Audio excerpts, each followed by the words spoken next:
นางจันในหมู่บ้านแห่งหนึ่ง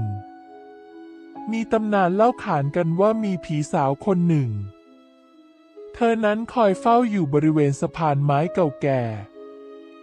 สะพานไม้เก่าแก่แห่งนี้ทอดข้ามแม่น้ำสายหนึ่ง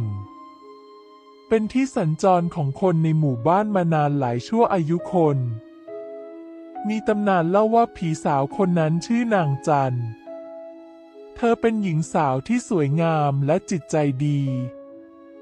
เธออาศัยอยู่ในหมู่บ้านแห่งนี้กับพ่อแม่ของเธอแต่แล้ววันหนึ่งเธอได้ถูกชายคนหนึ่งลักพาตัวไปแต่ไม่รู้ด้วยสาเหตุอะไรที่เธอนั้นถูกทำร้ายเขาพาเธอไปฆ่าทิ้งที่ริมแม่น้ำแห่งนี้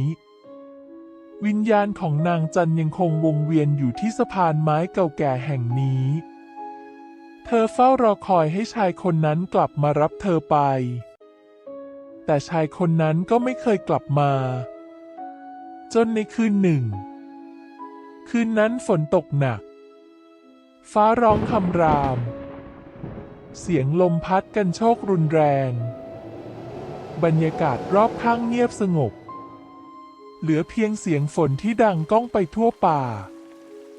กลุ่มวัยรุ่นกลุ่มหนึ่งกำลังเดินเล่นกันอยู่ในป่าพวกเขาตั้งใจจะเดินไปชมความงามของน้ำตกที่อยู่ลึกเข้าไปในป่าพวกเขาเดินเล่นไปเรื่อยๆท่ามกลางสายฝนและความมืดมิดเสียงฝนที่ดังก้องไปทั่วป่า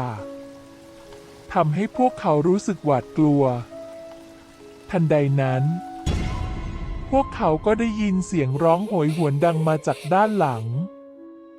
พวกเขาหันไปมองก็เห็นร่างของหญิงสาวคนหนึ่งยืนอยู่กลางป่าหญิงสาวคนนั้นสวมชุดสีขาวยาวใบหน้าซีดเซียวดวงตากลมโตไร้แววชีวิตวัยรุ่นกลุ่มนั้นต่างก็ตกใจกลัวพวกเขากรีดร้องออกมาด้วยความตกใจผีหนึ่งในวัยรุ่นในกลุ่มนั้นตะโกนออกมาวัยรุ่นกลุ่มนั้นต่างก็วิ่งหนีไปด้วยความกลัวพวกเขาวิ่งหนีเข้าไปในป่าวิ่งไปเรื่อยๆโดยไม่หันกลับมามองพวกเขาวิ่งจนกระทั่งมาถึงรถที่จอดไว้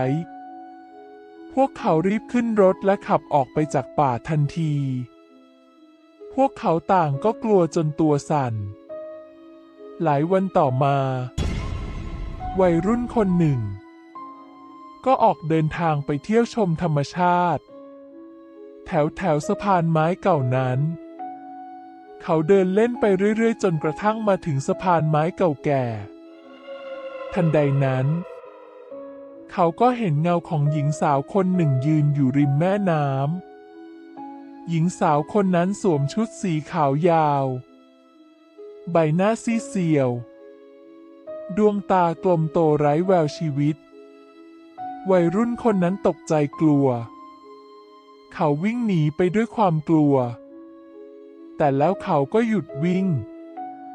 เขาหันกลับมามองหญิงสาวคนนั้นอีกครั้งเขาเห็นหญิงสาวคนนั้นยิ้มให้เขาเธอยิ้มอย่างอ่อนโยนราวกับกำลังบอกว่าเธอไม่ได้ต้องการทำร้ายวัยรุ่นคนนั้นค่อยๆเดินเข้าไปหาหญิงสาวเธอเป็นใครหญิงสาวคนนั้นยิ้มตอบฉันชื่อนางจันเธอเป็นผีเหรอฉันไม่ใช่ผีฉันเป็นวิญญาณทำไมเธอถึงมาอยู่ที่นี่ฉันถูกฆ่าตายที่นี่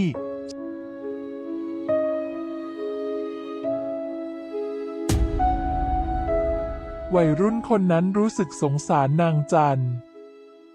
แล้วเขาก็ถามฉันช่วยอะไรเธอได้บ้างไหมช่วยฉันหาชายคนนั้นให้เขากลับมารับฉันไปวัยรุ่นคนนั้นตกลงจะช่วยนางจันเขาเริ่มสืบหาชายคนนั้นเขาสืบหาอยู่หลายปี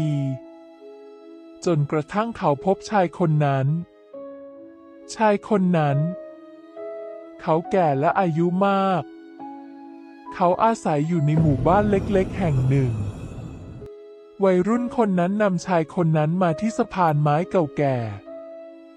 นางจันเห็นชายคนนั้น เธอดีใจมากเธอวิ่งเข้าไปหาชายคนนั้น คุณกลับมาแล้ว เธอพูด มันเหมือนกับความฝัน